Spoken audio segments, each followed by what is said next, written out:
Him that aren't born to be hanged won't be hanged nohow. If you're going to be hanging me, you're not the first. Hanged once afore, rigged up in a hoss's harness to a branch and left in a saddle with just me and a sweet word for a 2-year-old hoss getting a mite bit itchy. Captain of the Horsethiefs, Ralph Stackpole, testifying here. I've been Injun fighter too. I've balled to fight a renegade in a heat of battle. I even once were about to be roasted by them renegades too.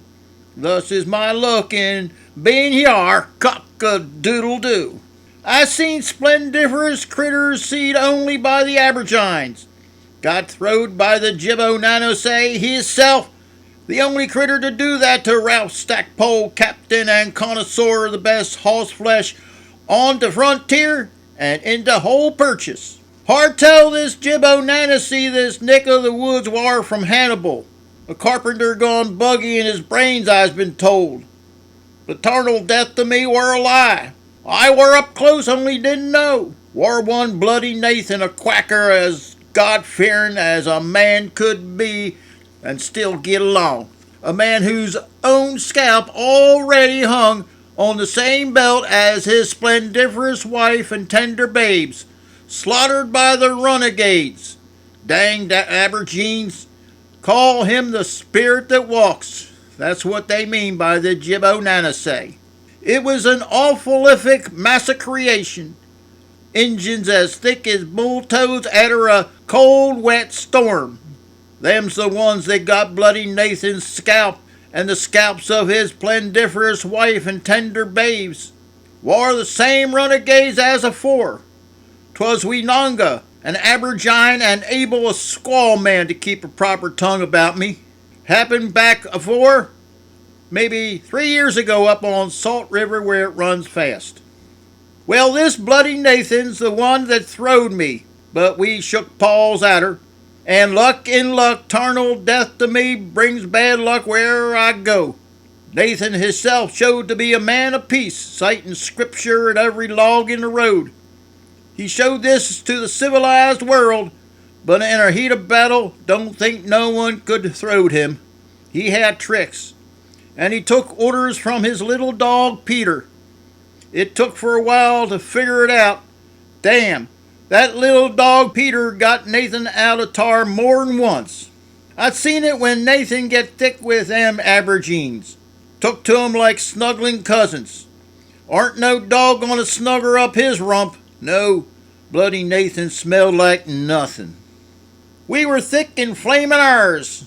All that shootin' and nervousness from the thwack of a bullet. I war a high tail away from being coffin meat myself. Many of the regulators who'd come to help got to pass to beyond in the fray. And many took Injun scalps with 'em to boot. Only the Gibbo-Nanosay left his mark and eyes wide open to death's high door. If you'd seen it, you'd have stood convinced. I stood for the angeliferous madam who saved me by bidding her kinfolk Captain Forrester to cut that harness attached to that branch with his grand sword. Tarnal death to me, in the sarvice of my angeliferous madam, I've cause to be party to the worst bobbery upon the frontier. After I was chased off, I expected them to foller. Got no sense, these greenhorns. I were a slave to the angeliferous madam name of Edith Forrester, sister to the captain, for giving me my life. The two had been cheated in Virginia. All that were left were the warrant the captain had for land, him being an officer in the Continental Army in the bloody battle against the British.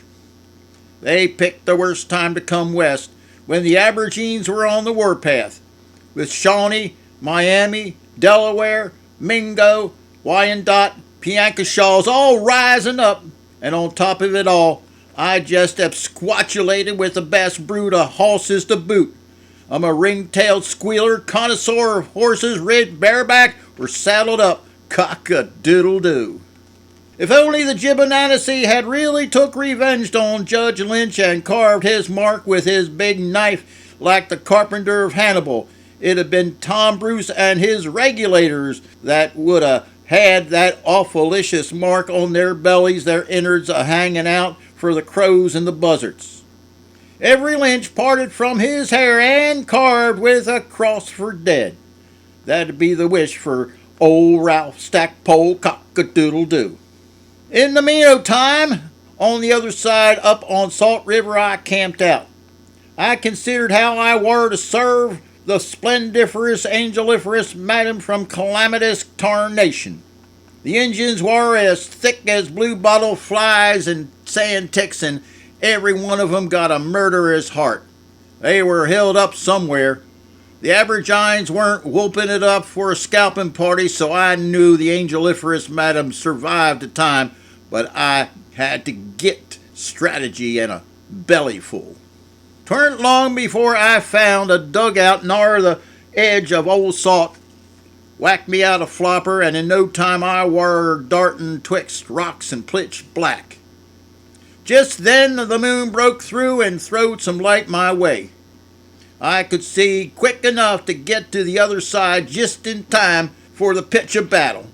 I'd hit upon my angeliferous madam and her kinfolk and emperor, their faithful sarvant, in the ruin of tarnation.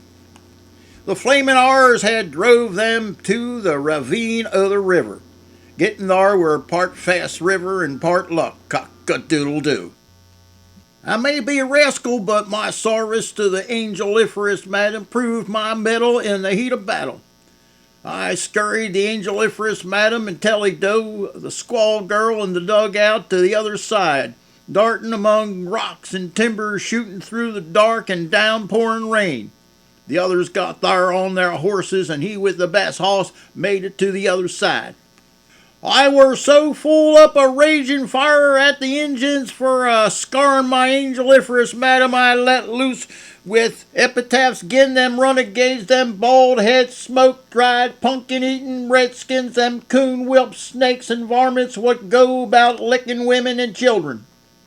I were sure the roar of the river absquatulated my language to the tender ears of my angeliferous madam as my outbursting drove my working of the flopper to make the river run faster.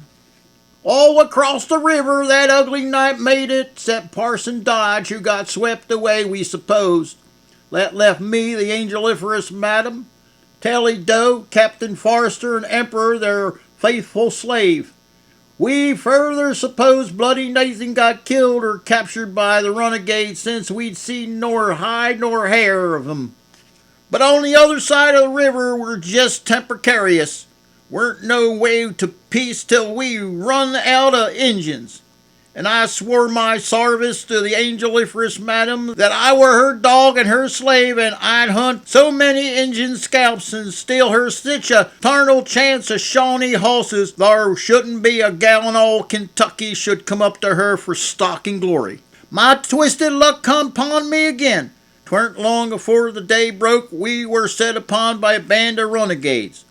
In the pitch of battle, Emperor were killed, and Captain Forrester and my angeliferous madam, along with Telly Doe, were captured. I escaped by the skin of my hide, but the renegades caught up to me. That's when I nearly were roasted alive, if it weren't for Bloody Nathan, who showed up with Captain Forrester, who were saved by Bloody Nathan hisself. But my angeliferous madam, along with Telly Doe, were still captive in the Indian town somewhere. What happened arter I were rescued unrolled like a knot of mating snakes scattered by a rabid bear. Bloody Nathan hatched a plan where I were to steal him some hosses while stealing away the hosses of the renegades. Meanwhile, Bloody Nathan were to sneak through the Injun town smelling like nothing and invisible in plain sight. 'Twar then in the back of my mind a thought flashed, but were hushed by the immediate task at hand. That thought were that the Jibbonanasay might have been hidden inside that peace-loving exteriation of this gentle and knowing quacker. But no words could form to make me sure. Things unraveled when the captain got tired waiting for Bloody Nathan to return from finding where the angeliferous madam were hidden. That led to the Aborigines to get wise to their surroundings, even if they be grogged out on firewater. Things went from bad to worse to good to bad to worse again. The Injun got woke from the captain wanting to get to the angeliferous madam, who were so close and so far at the same time. About that time, Tom Bruce and the regulators arrived on the rescue, and about the same time I scarred me up some Injun hosses as really as a pack of hungry pups. Tom Bruce and the regulators had got the upper hand over the renegades until I showed myself, and luck would turn again, for I were the cause. Tom Bruce ain't seen me since he left me sitting in that saddle with a harness strung betwixt that branch and my neck, and nothing but a sweet word for a 2-year-old pony getting rambunctious to execute Judge Lynch's justice. Old Tom Bruce must have thought he'd seen a ghost, or maybe the Jibbo-Nanasay hisself, and it made him lose initiation o' the battle with the Injuns. And it turned out that the captain and Bloody Nathan got captured, and the angeliferous madam stayed captured. My luck turned to my favor as to balance out my bad luck, and I escaped an inch from death's mighty maw.